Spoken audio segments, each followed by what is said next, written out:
we're going to move on to the next session of this panel. We have Angela Pachon here. Angela, can we come on?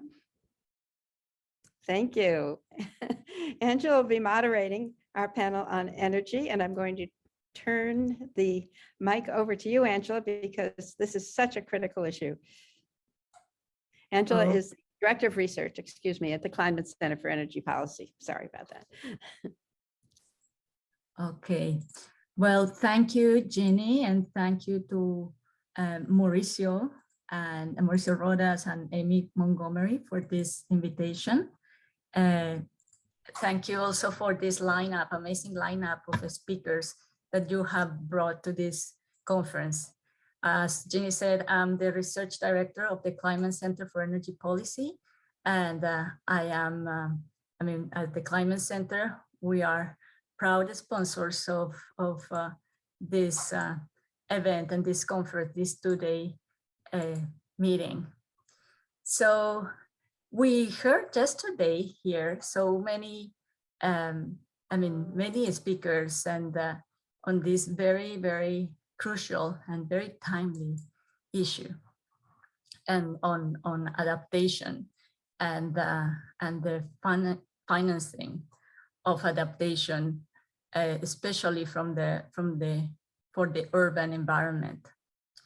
Yesterday, we also heard how infrastructure could be, urban infrastructure has to be protected, and what are the challenges for this climate adaptation concerning urban infrastructure. So today, this panel is about the energy sector and its energy infrastructure.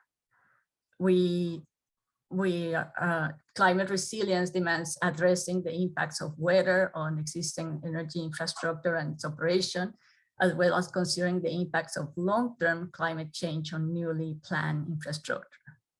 So how can cities foster the energy transition for climate adaptation, or the available financing mechanisms for investing in the desired clean energy transition? And also, having speakers around the world, we want to hear the success stories that can be scalable and replicable. So to discuss these and other topics, we have invited a panel of experts. And these experts, I'm going to introduce them, and we can see you all. We are going to have Eli Hopson. He is the CEO of the DC Green Bank. And at the DC Green Bank, Eli leads the strategic and operational implementation of the DC Green Bank program, and foster relations with key partners and stakeholders.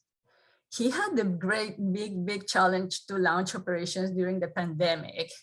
And but under his leadership, DC Green Bank has developed its first financial offerings, established strategic relationship, and explored opportunities to realize the district's ambitious clean energy goals.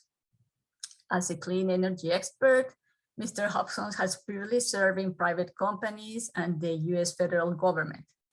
He received his JD from Georgetown University Law Center and an MS and BA in environmental engineering from MIT.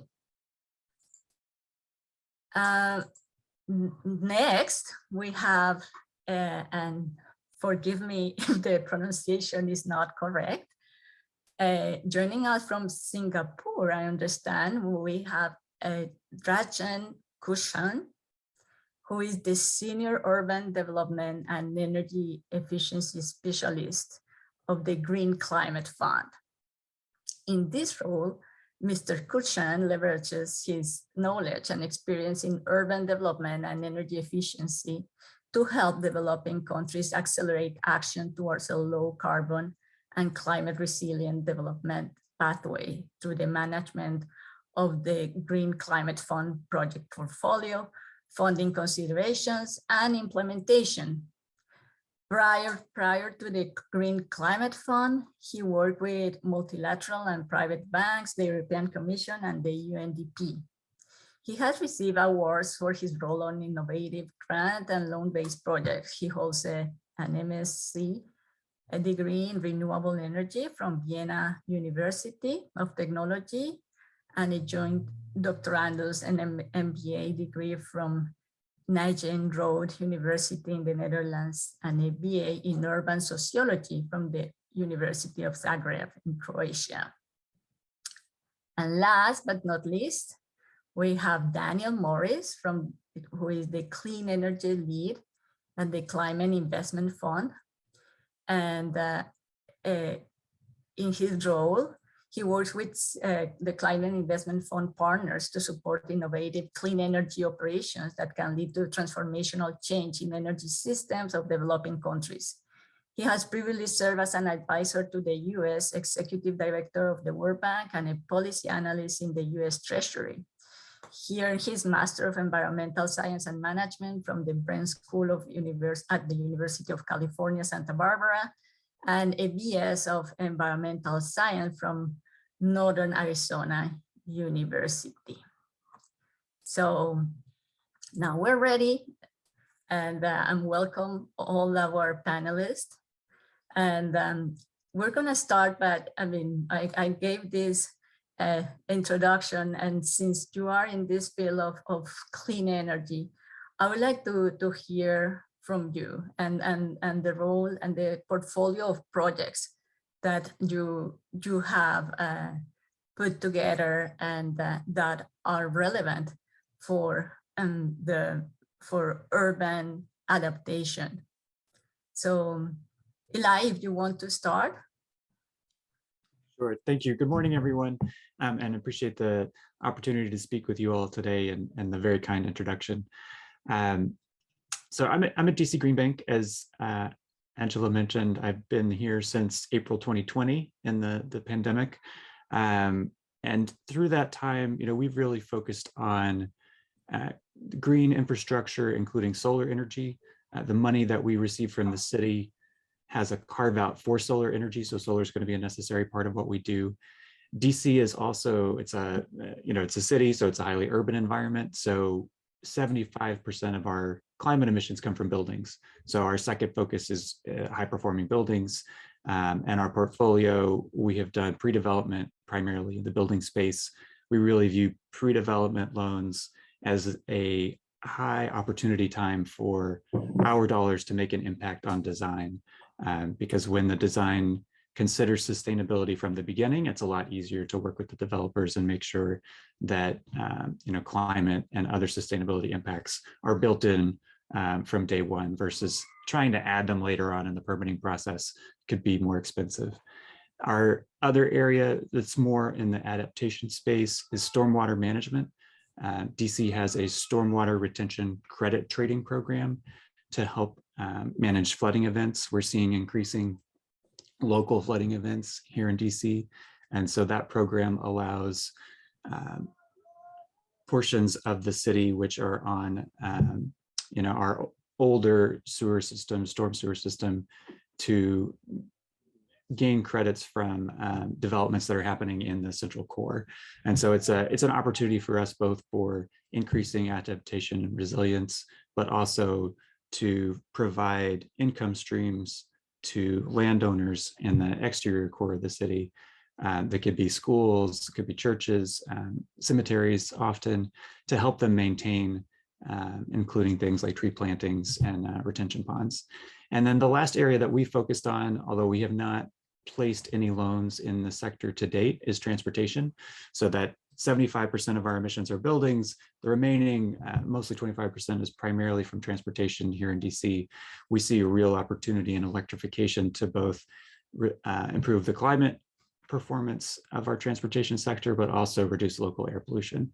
So those are the four sectors we focused on primarily, but the statute that we operate under has a lot of flexibility, and look to continue to expand those as we move forward. Great. So now, continuing, Danny. Yeah, thanks, Angela, and appreciate the opportunity to come in and talk to you all.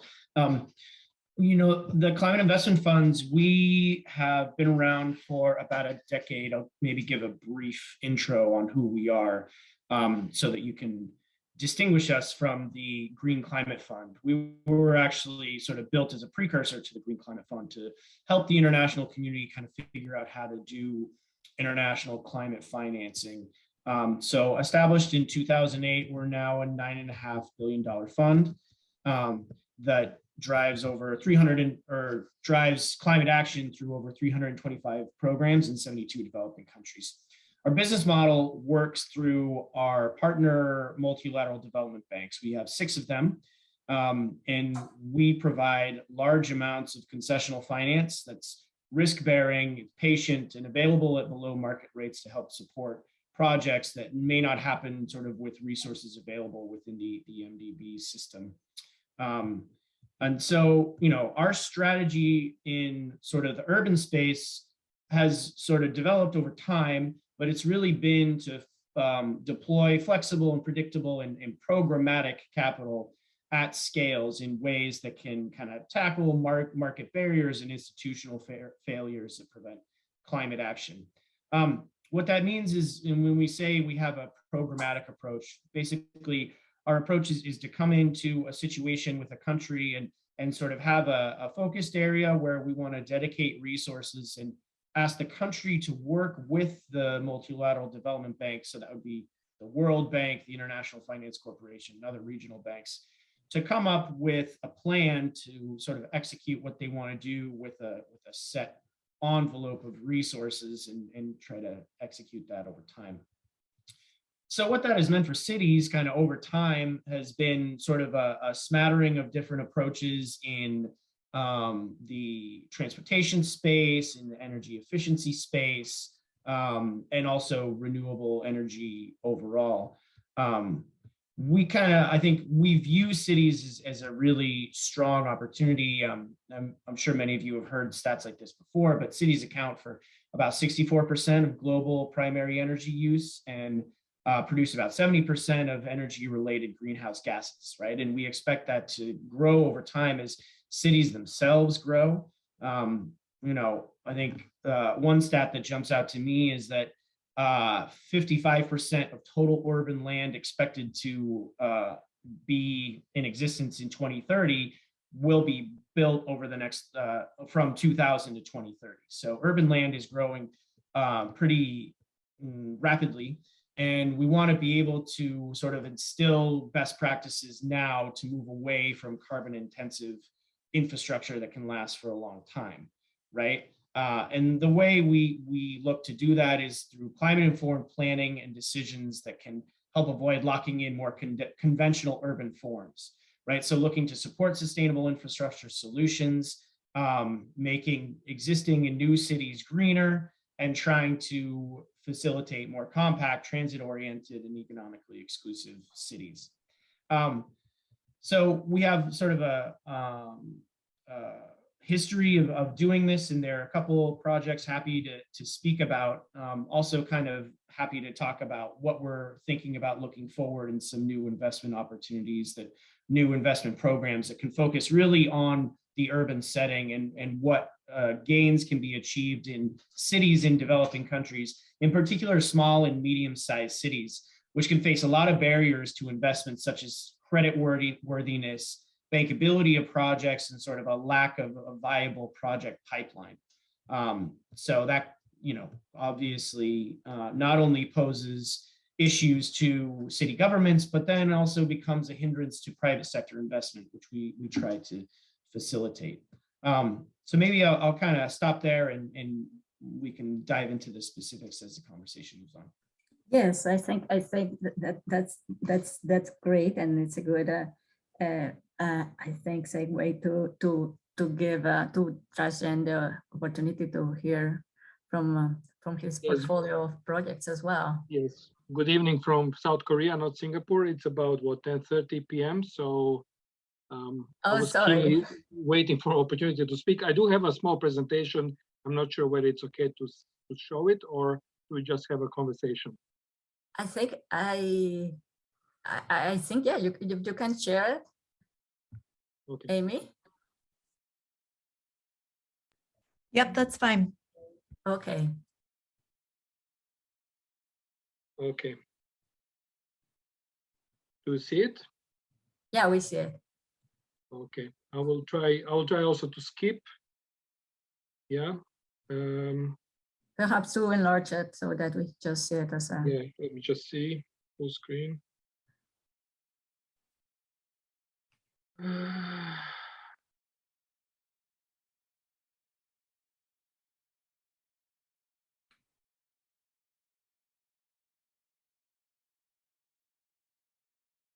Do you see it now? Yes.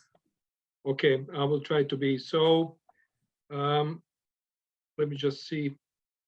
So the Green Climate Fund is the operating entity of the Paris Agreement, established in 2010, with the mandate to promote the paradigm shift towards low emission and climate resilient development pathways.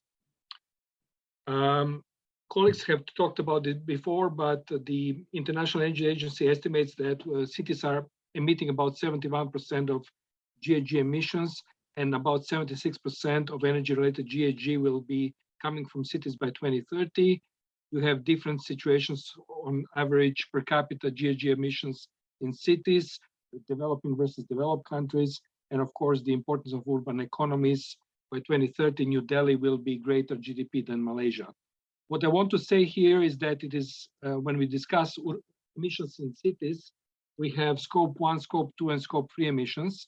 So the picture is actually rather complicated, and that requires further discussion. The GCF has following transformative pathways for the urban sector. We look into the decarbonization of energy sector with renewable energy storage. We look into improving energy efficiency in building stocks. We, of course, have focused on mobility and transport, urban form, urban resilience, materials and material flows, and improving waste management. I'm just skipping through this so you can have the presentation later. From the energy perspective, we have 3 different pathways to look into energy, how we can transform it: low emission energy generation, efficient and reliable energy transmission, distribution, and storage, and promoting access to clean energy. So in fact, what we are looking into is how we can actually support transformational planning and programming, catalyzing climate innovation, how do we mobilize finance at scale, and what type of coalitions and knowledge we scale up for success for these 3 paradigm shifting areas. So in GCF, what we look for is really additionality of GCF funding. Projects must crowd in additional financing for GCF. We look for strong climate rationale, climate impact of investment, and scientific evidence. We have 6 investment criteria that are really crucial for our paradigm shifting potential. These are the impact potential, paradigm shifting, sustainable development, recipient needs, country ownership, and efficiency effectiveness. We have, of course, country-driven approach. We need compliance for other policies and completeness of documentation. We finally have 8 results areas, which are energy, transportation, building cities, industries, ecosystems, and so forth. So above all, colleagues have said, okay, what do we do really to channel concessional funds into transition of clean energy in urban context? And I have to mention that we already have about $12 billion portfolio, and we are in GCF1, and we are looking for a new funding for GCF2. So we are reducing risk in a transaction. We are looking for anchoring role for co-investors to participate. We are fostering behavioral changes conducive to stronger climate impacts and meeting demand for climate solutions being affordable. And we, of course, have concessionality that has, elements of pricing, subordinated position, flexible term and tenor, flexible guarantees, and fit for purpose grants to support green growth and climate impact and clean energy in developing countries.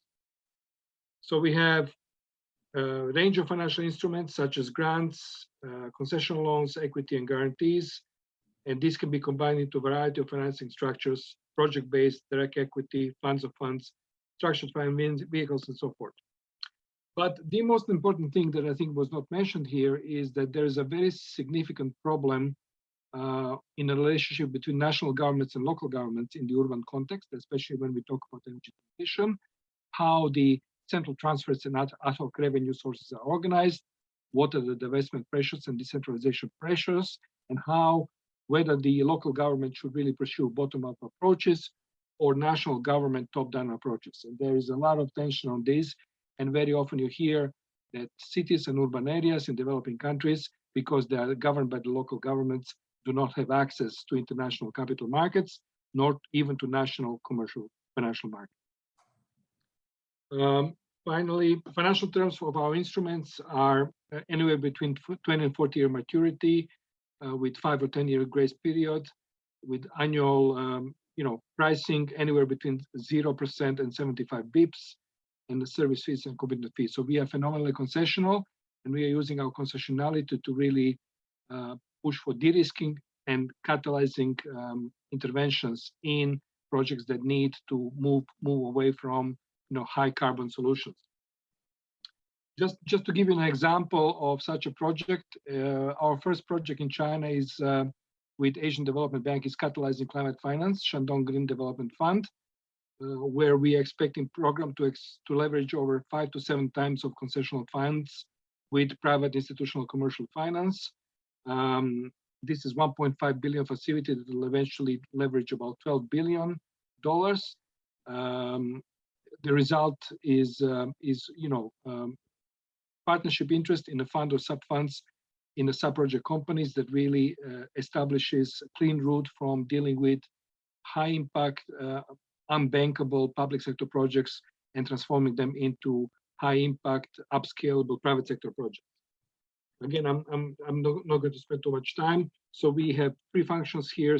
These are the de-risking, bankability, and climate impact. And above all, what is most important is that we try to link financing incentives with green targets and climate impact targets. We have a certain thresholds, minimum rate of return, risk mitigation, and capital market access.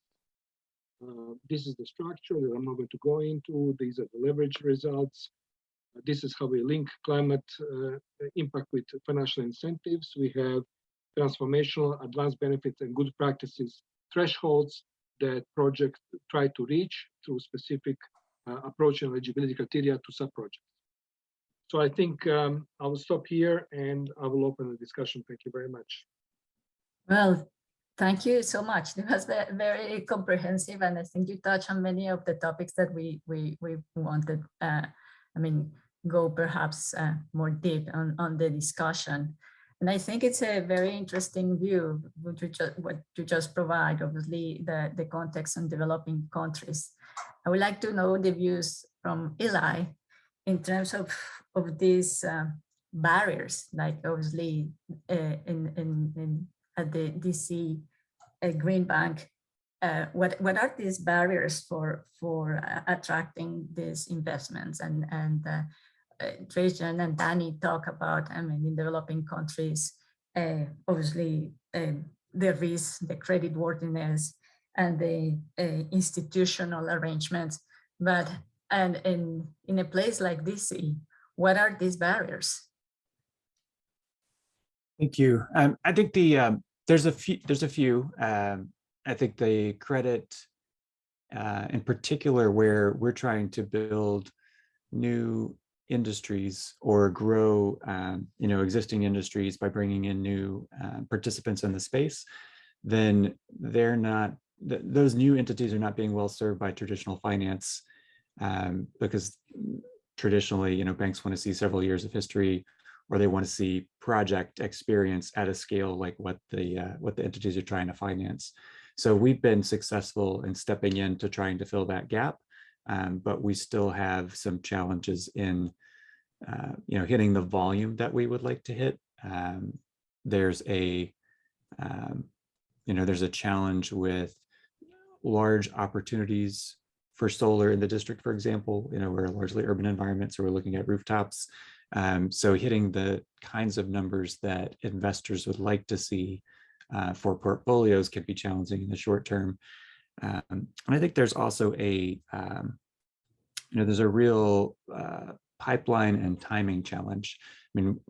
We all know how critical it is that we make this energy transition as fast as possible, but it takes time to develop the businesses, and also for those businesses to go out and find the leads, have the conversations with property owners, Several of our customers are not sophisticated energy players. So local churches where the operations team may be volunteer or the decision makers are volunteer, and really focused more on the mission of the organization, not on details of the energy use of the facility.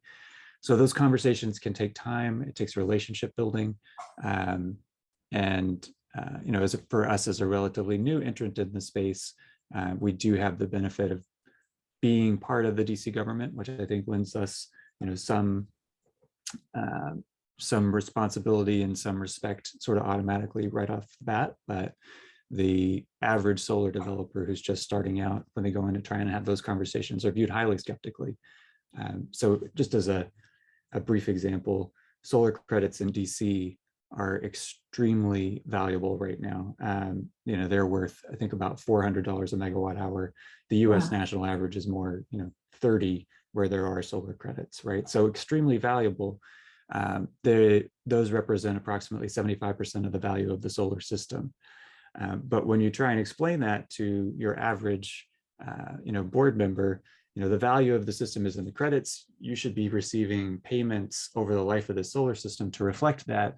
It's really hard for people to accept.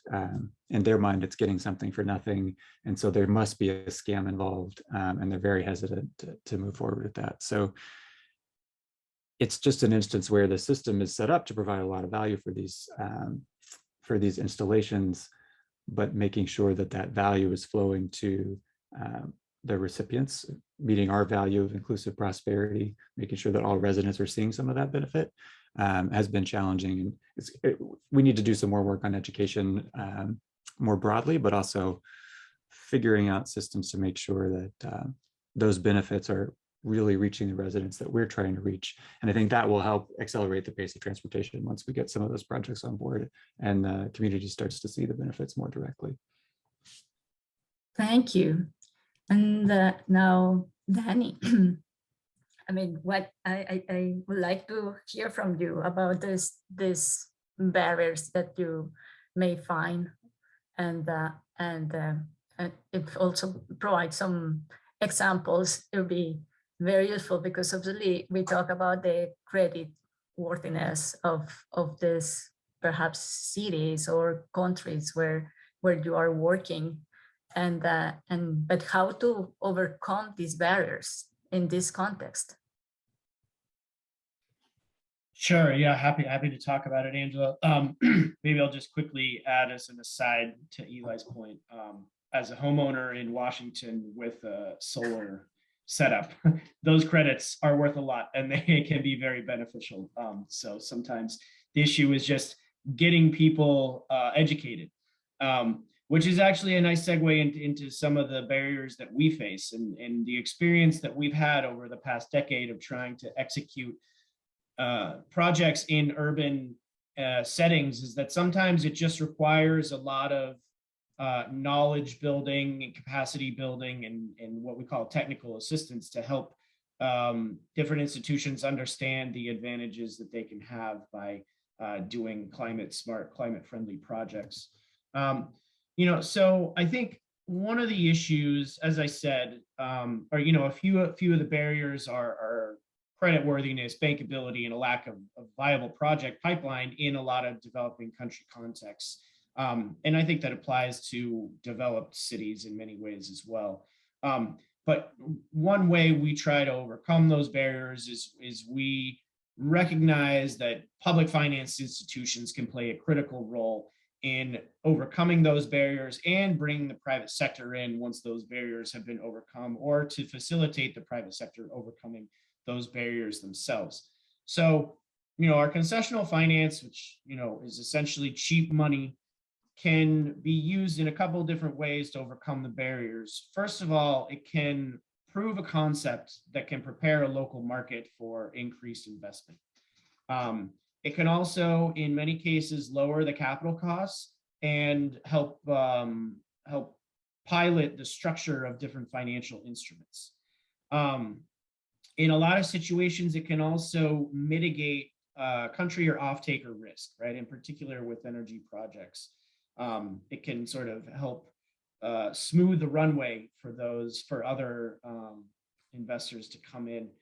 And as I said, it can also fund additional technical assistance and capacity building, which can really be valuable in a lot of situations.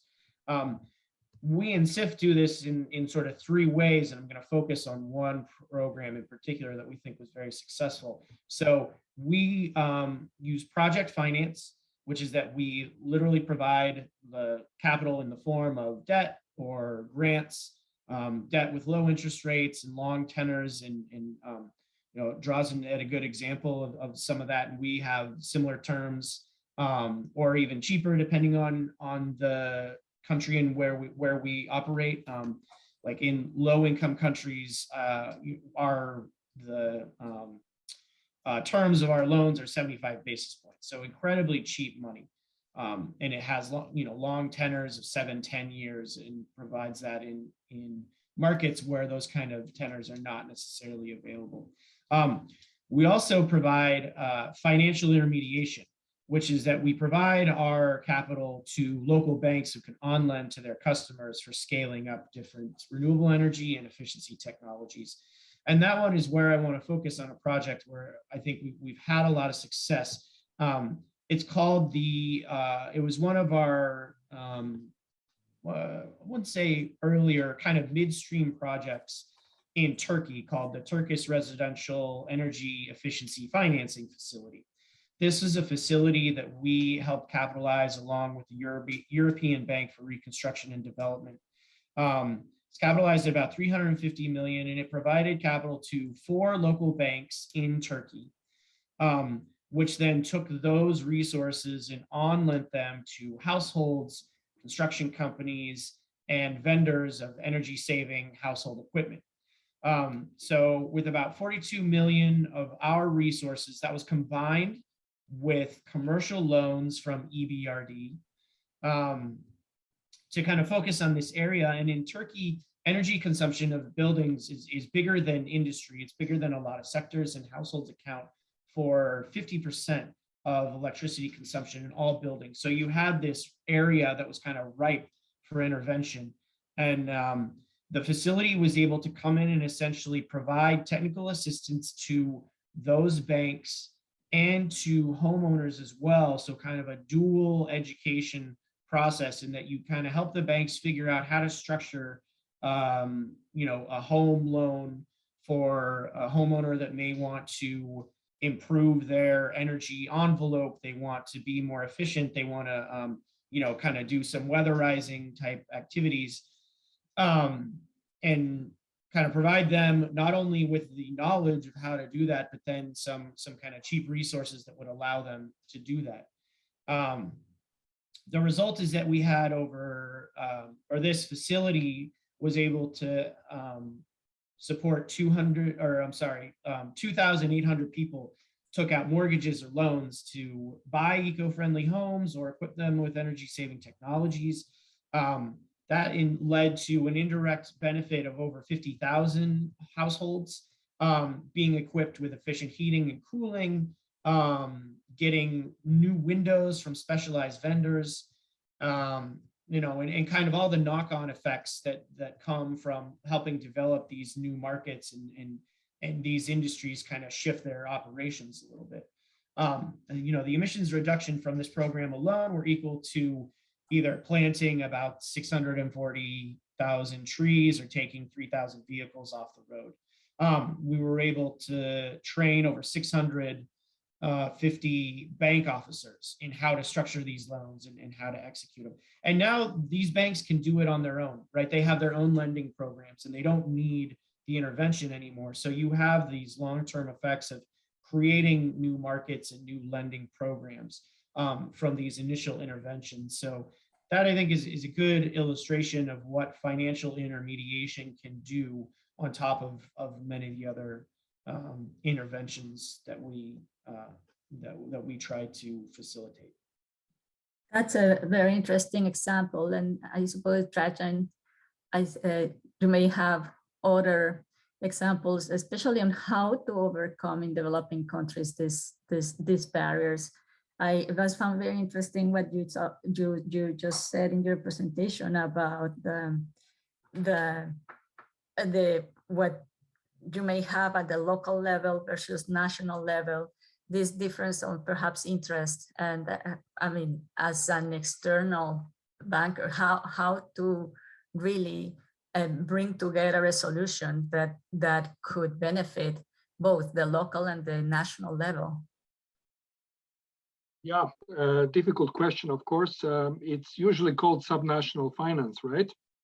But to come together for subnational finance for the local government, there are a number of obstacles. One of the biggest obstacles is to really create a pipeline of tangible projects. So a GCF board is particularly sensitive about whether the money that is provided by developed countries' taxpayers is best used through GCF mechanism for developing countries' climate impact.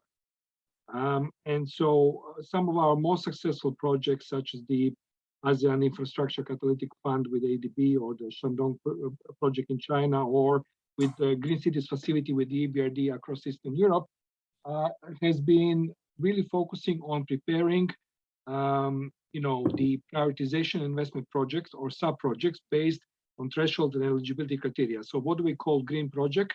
What is really green city? What is a smart city? And how do we really operationalize what we want to achieve on a climate impact? So financing incentives have to be linked to the climate impact. And this is then done by understanding how much emissions we are going to be saving in terms of ton CO2 equivalent, or how much direct beneficiaries the project is going to have, what are the sectoral thresholds in the green economy sense we are going to be achieving with a specific sub-project in order to kind of create a critical mass so that the project can be upscaled. And there are different ways to achieve this. When you work with EBRD, for instance, they have a GCAP, Green City Action Plans, which are prioritizing green investment. Asian Development Bank is using their policy advisory technical assistance to look into the methodology criteria that is going to define how the sub-projects are selected and defined. And then once the selection and definition of project is properly done, then facility, which is already ready and has channels for money, can just cherry pick the projects and then develop them with highly concessional funds into something that is more economically and financially viable, and eventually can be upscaled by private institutional commercial investors or the capital market. So that transformation and the process from de-risking, banking, and eligibility criteria has to be very carefully done. And it's not an easy process, but I mean, if you do it properly and thoroughly, then any facility with the concessional funds can really be successful in picking up the best possible financing incentives related to climate impact. And I think this is the key, certainly in mobilizing climate finance mechanisms. Any specific example of I saw you had awards from a couple of projects that you put together. So you can tell us of a specific examples of projects that were successful. Yeah. I mean, we have done a couple of very large catalytic financing facilities with Asian Development Bank, primarily in Asia, right? So first of all, let's make a distinction. I mean, one important distinction that was perhaps not mentioned yet is that we have, in urban space, we really have two choices from climate perspective. We are either going to continue retrofitting the megacities to pollute less and create less emissions and be more adaptive to the climate change, or we're going to be focusing on intermediary cities, because by 2050, there'll be 3 billion new people, new dwellers coming into intermediary cities. And the biggest challenge is not to repeat highly carbonized infrastructure design that has been done in traditional cities with the new cities. Because if 3 billion people continue to use highly carbonized design, we have zero chance of stemming climate change, right? So catalytic facility in China across the ASEAN countries really looks into well-designed eligibility criteria, picking up sub-projects that have best possible climate impact, and then nurturing and nursing these projects into the fruition so that they can be eventually picked up by the capital markets. So that really is the key, right? So catalyzing, it's a really a hybrid financing model that mixes, right, highly catalytic resources. A colleague from CIF said 75 bips, but we can provide up to 0% interest rate for specific projects, right? So that you de-risk it, you run it for 3 or 4 or 5 years, and then eventually private and institutional investors can get involved through equity shareholding and eventually pick up the project to the scale that is needed for a more meaningful private sector intervention. So it really is moving from a highly risking, highly carbonized project into de-risked, low carbon projects that eventually can be picked up by the private sector. Thank you. And I think this question is for Eli, and because concerning risk and how to obviously reflect this risk uncertainty of adaptation projects that obviously they may be needed and they may be very valuable, but there is some risk, and I'm talking about also about climate risk. So how to reflect that, and also how does it reflect in the cost of capital of the projects that you may undertake? Thank you. So where we see the real opportunities for the local green banks to make investments is where there's a mismatch between the perception of risk and the actual risk.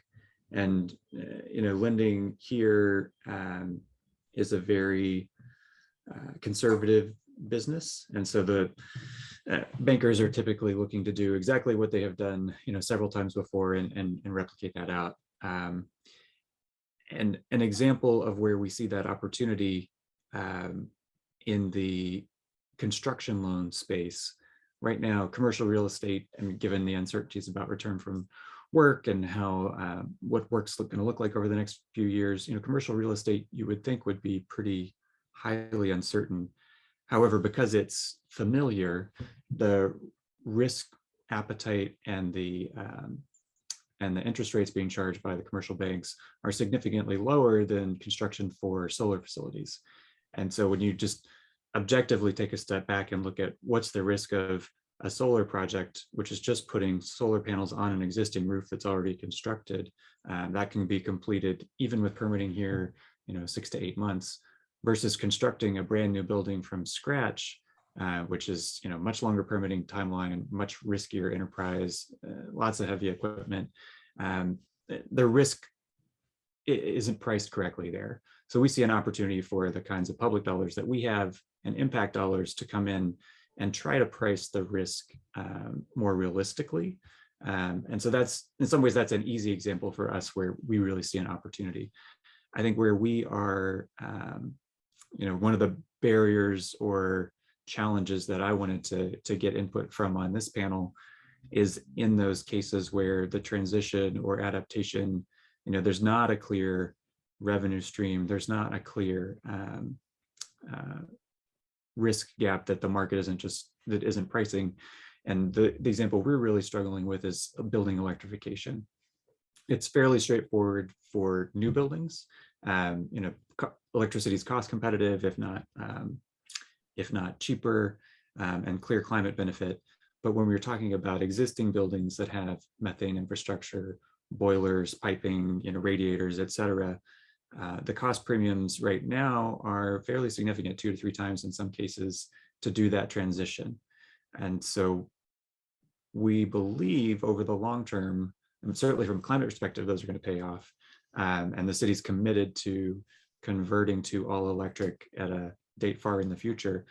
But in the meantime, if we're working with customers, on limited resources, asking them to make a 2 to 3x expenditure when they have an emergency replacement isn't feasible. So we'd love to be able to provide them with an opportunity to do an upgrade at a comparable price. And that would certainly help align with the city's goals. And we think, incentive dollars are certainly one way to make that work. But that's an area where we've really been butting our heads against the wall, trying to figure out a structure to make those significantly more expensive transitions workable. Because one other piece I should have mentioned about the Green Bank, we were set up to be self-sustainable. So we don't have the ability to do 100% concessional financing, to do grants, We're supposed to be in the near market space, looking to make loans that even if the commercial lenders wouldn't make them today, that with our demonstration of them over 3 or 4 years, potentially participation with private sector, eventually the private sector will be able to take them over. So it's not in line with our mission to be able to do purely concessional financing for these. Danny or Drazen, is there any advice on how to make these projects more attractive when obviously revenues and or you provide grants, which I suppose is very helpful for making these projects viable. But I mean, in the absence of grants, what could be the advice? What advice could be?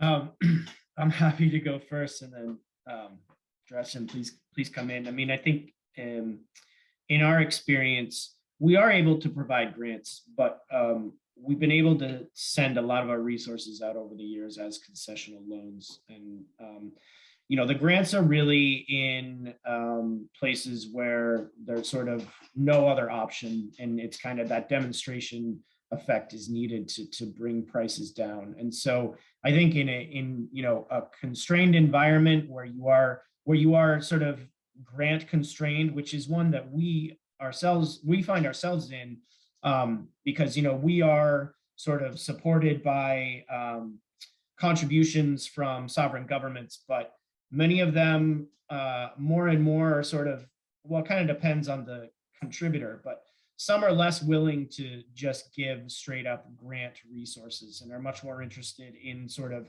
seeing returns over time, not for their own benefit, but because they want these things to be more viable in the long term.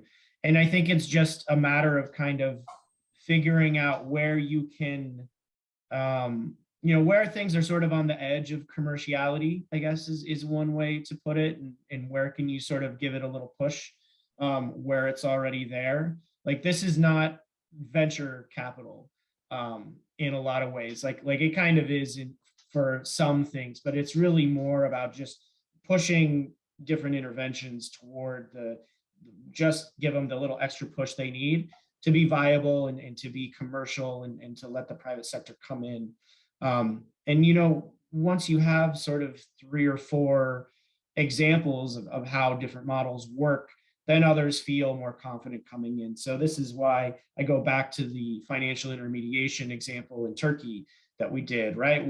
The facility came in and trained the banks on how to do things, and they felt confident doing it, right? Like Eli kind of hit it on the head when he said a lot of investors want to keep doing what they know how to do over and over again. So if you provide them a safe space, as it were, to learn how to do things, then they get more confident and they make a couple investments and they see the returns and they're happy to continue those investments moving forward. Drazen, any?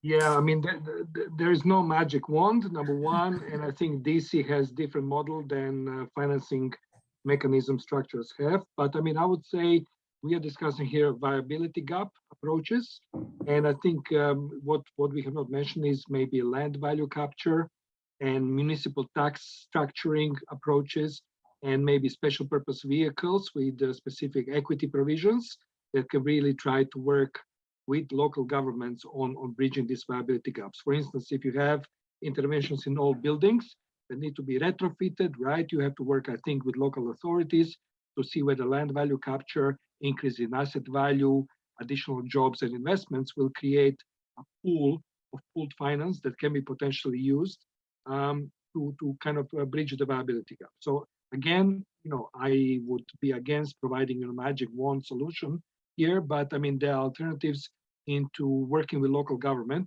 and seeing what other corporate finance or municipal finance structuring techniques could be potentially applied to see the long-term value and bridging the viability gap. That would be my 2 cents. Thanks. Well, thank you. I've been, they told me if the audience may have any reaction or questions for the panelists, they just can put it in the chat so that we have the opportunity to read them aloud. But in the meantime, let's continue this conversation, which is very interesting to hear the different aspects of what could be providing financing to these projects, either in a city like DC or in the developing world.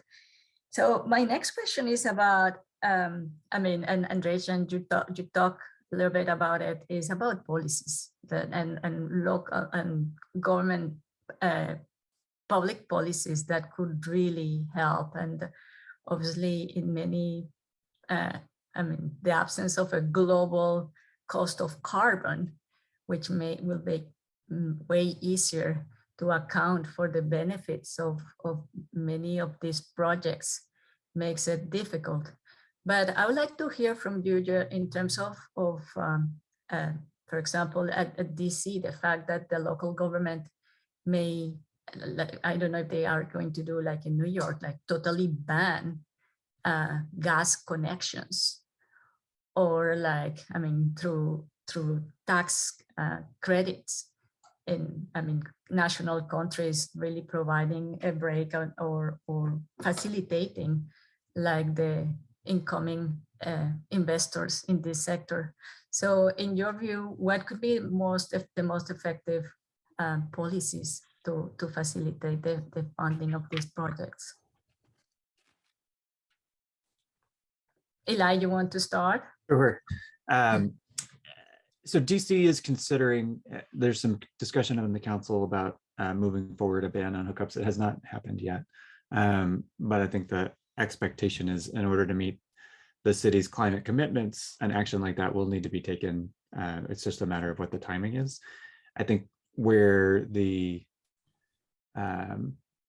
existing building stock is the real challenge. And what we've thought about is a couple of things. One is looking at the mechanisms by which utility shareholders have been bailed out for stranded costs, and arguing that the local residents and local building owners who have methane infrastructure on their side of the meter should be treated in the same way.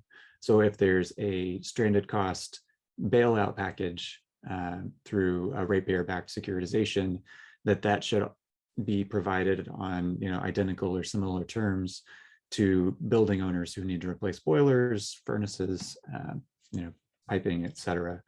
And that might be a way to provide, we're still nailing down a better estimate, but it's easily in the hundreds of millions of dollars, if not low billions, of the total value of that infrastructure and the expense of replacing it, which is on the order of what the actual pipe infrastructure is on the utility side. So that's one mechanism that we've been thinking about, to say, let's at least provide parity in how the rate base is supporting both shareholders and local residents who've made reasonable investments at the time in methane infrastructure and made that decision when that was the best option that they had.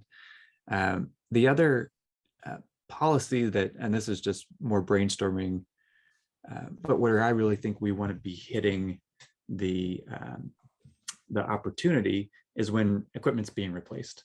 And so if we can figure out a way as a city, whether working with our sister agencies who do have rebate and incentive authority, or low-cost financing from ourselves, or regulatory mandates, but where you're replacing an air conditioner in DC, to require, incentivize that be replaced with a heat pump. Not to say that you have to remove all of the natural gas infrastructure today, but let's take that opportunity over the next 10 years of every time that an air conditioner is replaced, a heat pump goes in behind it. So that then later and down the road, when we have to actually pull out all of the methane infrastructure, then we have a much larger base of heat pumps upon which it's fairly easy to then add whatever backup heat may be needed. Or with heat pumps today, we may not need backup heat given DC's relatively mild climate. So thinking about how to hit that opportunity of replacement, which is, a big hurdle if you're not finding that, if you're not able to serve a customer at that moment. It's really hard to then say, hey, we need you to work out to replace your existing system. So it's really a missed opportunity if we can't make the change happen there. Any reaction on policies, Danny?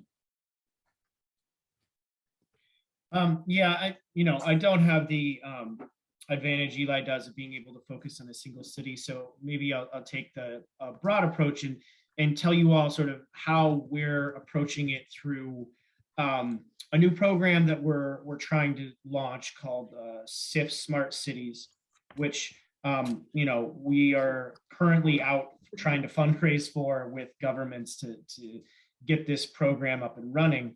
But when it does launch, and we're hopeful that it'll launch in the next year or so, the strategy I want to talk a little bit about, because it sort of incorporates how to look at policy and other aspects of cities in ways to kind of help push them forward. So I think there are kind of three main components that need to be looked at simultaneously, depending on the stage of a city's development, right? And in a developing country, you can have like pretty well-developed countries or sort of emerging countries that are building their infrastructure along with how they grow.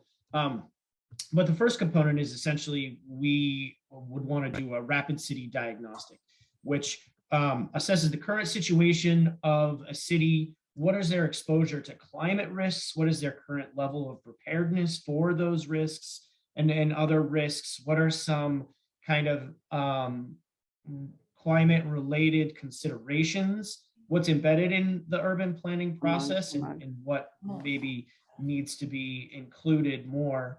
And looking at barriers in finance, in current policies, regulatory environments, and things like that, that may sort of prevent them from doing the types of climate activities that make sense in context.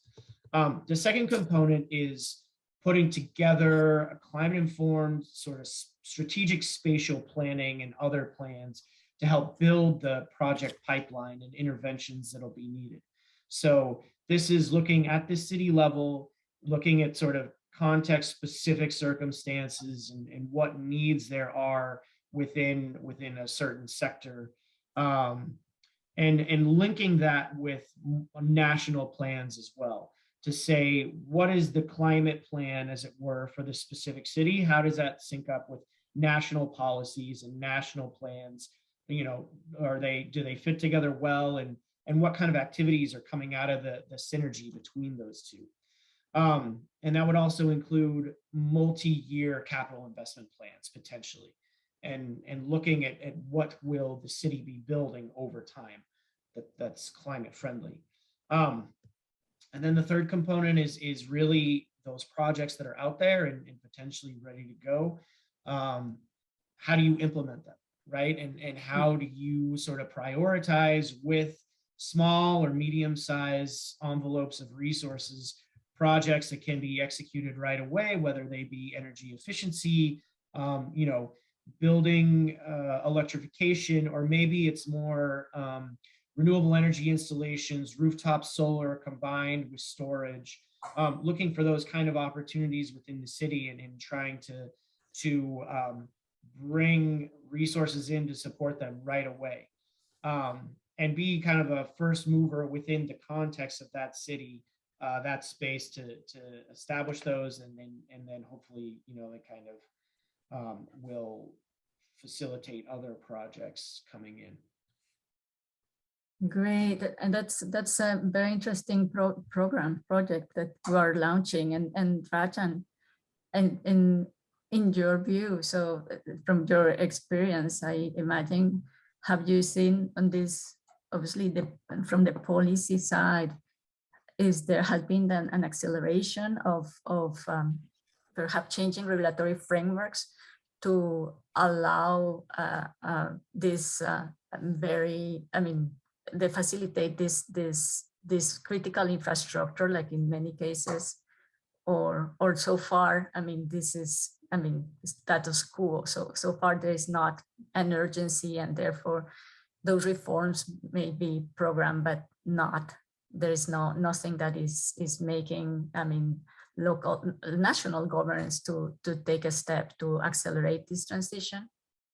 Yeah, we have two major problems in the urban context that are really rapidly emerging as a policy dilemma.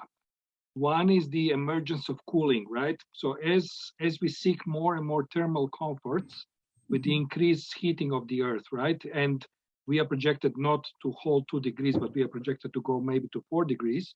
That means we will have significant number of urban places that will need constant cooling. Constant cooling means there'll be significant increase in the primary use of energy, right? 30–40% of the total share. And secondly, the cooling solutions as they exist today provide about 10% emissions of the total GHG emissions, which is more than the entire global aviation industry. So we have to resolve the thermal comfort, and we have to resolve the policies that are going to regulate cooling in such a way that more green installations and green solutions can be applied. Then coupled to this, you of course have the issue of buildings and the issue of retrofits of the megacities and dealing with intermediate cities that will have to accommodate, 3 billion people coming online by 2050. And then you have to really deal with the highly carbonized construction industry value chain, right? So you have a cooling, increasing emissions, and you have construction chain that is seeking, value chain that is seeking highly carbonized solution, and you have a really deadly combination. So the way to do this is to obviously intervene in policy and regulatory frameworks that are going to be bringing capacity for green buildings and lean technology with lower emissions in terms of cooling that can be best dealt with in a way that we transfer practices, we create certification, right? So we have to start building capacity for training and certification in a policy intervention that will be insisting on constantly reducing the emission profile of the cooling solutions as we heat the planet, right? And constantly dealing with decarbonization of the construction value chain. In fact, COVID provided a perfect platform for this because quite a few construction value chains completely collapsed in developing countries. So you can then jump on this gap and start creating green transformation, green jobs, with providing actually green certificate solutions to the parts of the construction value chain, right? So that would be the way to really start intervening where really it matters the most. So if we do not resolve the issue of thermal comfort in cities, we have no chance of stemming the climate change. Wow. Yeah, that's very interesting, and I think we touch on the public sector. I would like now to hear your views on the private sector and private investors towards their financing. And we've seen so many companies and pledging to become net zero, and even the financial sector. So many pledges to decarbonize portfolios. I mean, with so many pledges, the expectation is that all these funds that right now around the world are allocated to fossil fuel projects and not clean energy projects are looking to be reallocated to green projects. So in your view, from the private sector, are there more funds available? Is it cheaper capital that is coming from the private sector and for this project, or so far, I mean, we are still not there, and that may be something that we may expect in the future. If not, there is a lot of greenwashing. Eli, I see. Sure, happy to kick that off. I think we definitely see a significant volume of private funds interested. They're not, at least what we've seen, they're not lower cost, but that's still manageable. I think the challenge that we've seen, and it's similar to some of the challenges identified earlier, the private capital really would like to be investing in significantly larger chunks, and a lot of the opportunities are smaller buildings, single family residential. And so figuring out a way to marry those two continues to be something that we're very focused on. I'm continually optimistic. I think we've been working on a portfolio idea where we really help coordinate, and these are not small projects, but large campus owners. So building owners in DC, they're not just a single building, but they have multiple facilities that are looking to do rehabilitation, retrofit, upgrade with some of the very large capital providers who are looking to fund Fortune 500 companies. But if we can put 2 or 3 of those, we'll call them small to medium size building owners together here in DC, then it makes it attractive enough that those very large capital providers are willing to come in and make a first investment. So that's early stages right now. So we'll see how it goes, but that helps solve, at least at the sort of small to medium scale, but it doesn't really get you to how do you do a portfolio of ideally hundreds and thousands of individual homes, for example. That's interesting. And in the international front, what is your perception, Danny? Yeah, I mean, there's certainly private sector interest out there.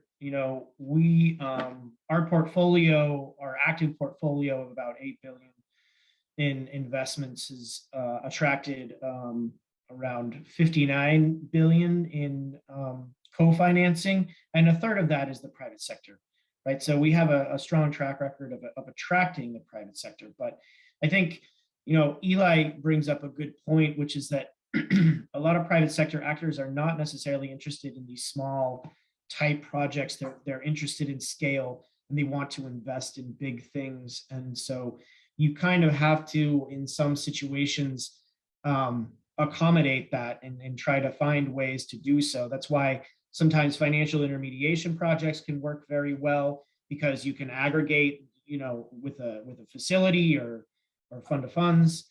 You can bring the private sector capital in, it can exist in there, and then you have this diverse portfolio of different types of projects or things like that.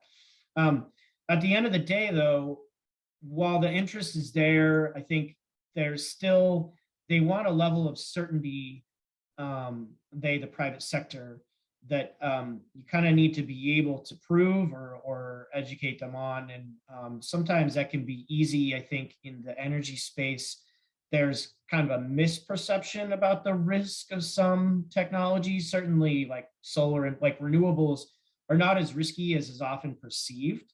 And you do see more markets moving into that space, and markets where like the type of concessional resources that we provide and Drazen and GCFs provide are not needed anymore, right? But what that means, at least from our perspective, is that these big interventions that we used to take are not as easy to find as they used to be. So when SIF started back in 2008, kind of the story of our investments is we took these big bets in certain places, in that areas like concentrated solar power or geothermal or something like that, and that was able to attract a lot of private sector co-financing.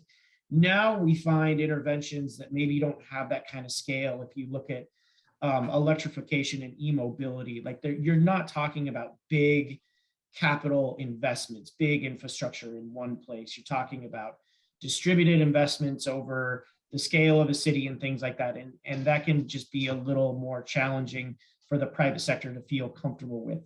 But sometimes it is just a matter of putting in the effort and doing the demonstration projects, getting people comfortable with what they see, and then they're more willing to come in and bring their resources to bear. And that's where you sort of hit this threshold that we look for in our projects, a sort of transformational change trigger or whatever you want to call it, this threshold where you can kind of let markets take it and run with it in a way that gets you the outcome and that you want and helps urban areas and countries achieve the climate goals that they have. Okay. Rajan? Yeah, let me just pepper a little bit the discussion. I think we are asking the wrong question, right? I mean, we are looking into the private sector participation with a classical approach to financial risk and return.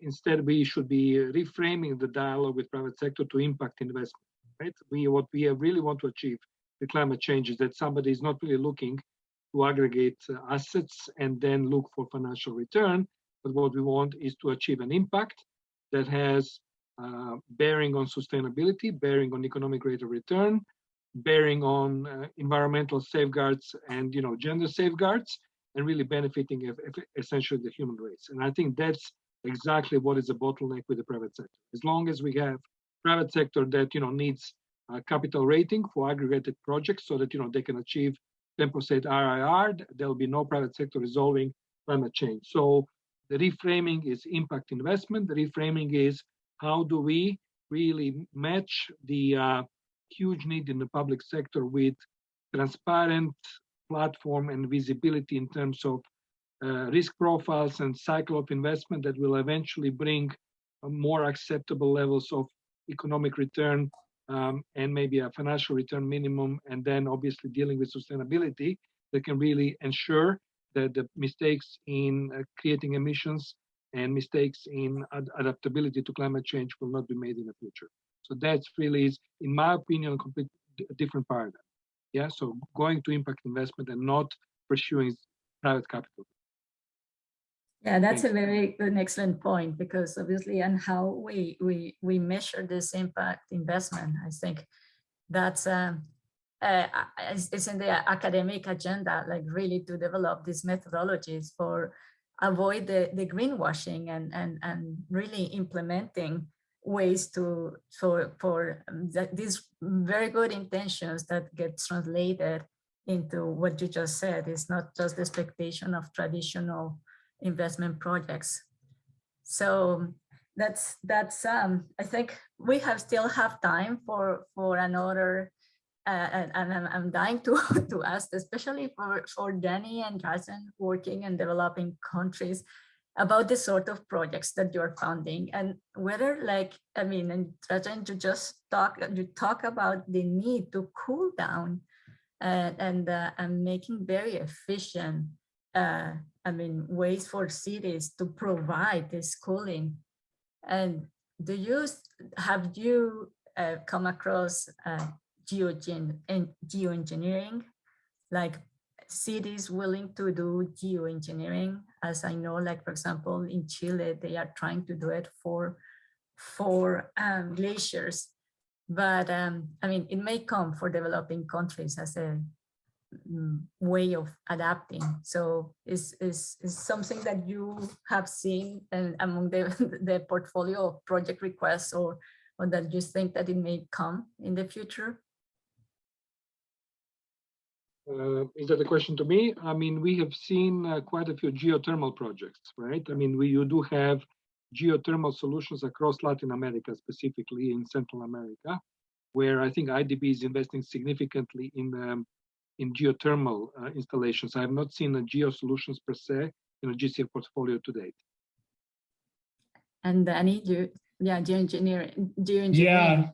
Yeah, no, I mean, I think geoengineering is a little beyond where we in the finance space are willing to go right now, right? And I guess the sort of, in a very micro sense, because our resources come from sovereign governments, and I'm sure Drazen has the same constraints, countries will give the money and say, well, you can only spend it on certain kind of things, right? So like our resources we can't use them to support, for instance, any kind of fossil fuel infrastructure, even directly. So we work in the energy storage space, which is interesting because you can use energy storage as a zero carbon solution, but it also can be used to sort of prop up and extend the life of fossil fuel assets. And so when we develop our projects, we had to be very careful to make sure that our projects will be supporting the use of renewable assets as opposed to fossil assets. When it comes to geoengineering, I think we're at such an early stage that I don't think governments would be willing to sponsor it. B, I don't think MDBs would necessarily be interested in doing it. And C, it's not clear what would be the return on those interventions necessarily. I mean, some of them are very practical in that, if you cover a mountain glacier with like a white tarp, then you increase the albedo and maybe it melts less. Some other more chemical based or other types of interventions, like, I don't know, seeding oceans with lead to increase algae growth, much more experimental and certainly not a known financial return that we could then take to our contributors and say, this is what you'll get for your resources. So I think we're a ways away from that kind of intervention. Okay, well, that's interesting. And I think obviously energy efficiency is the main, for developing countries, must be the main focus of cities for funding in the electricity sector.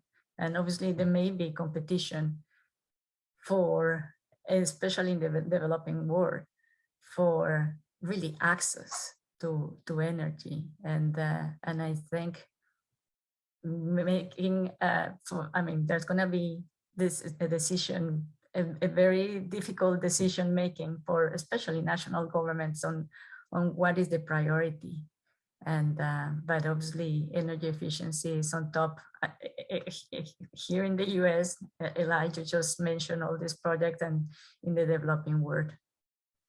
So I think, having said that, I encourage questions, like last 5 minutes of questions from the audience, or if there are any reactions, or I think we can close the panel.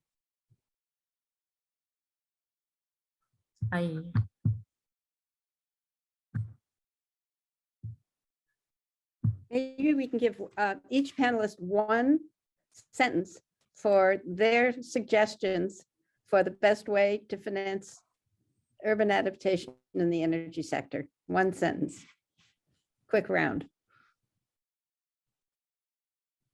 Ellie And first. you can call on them.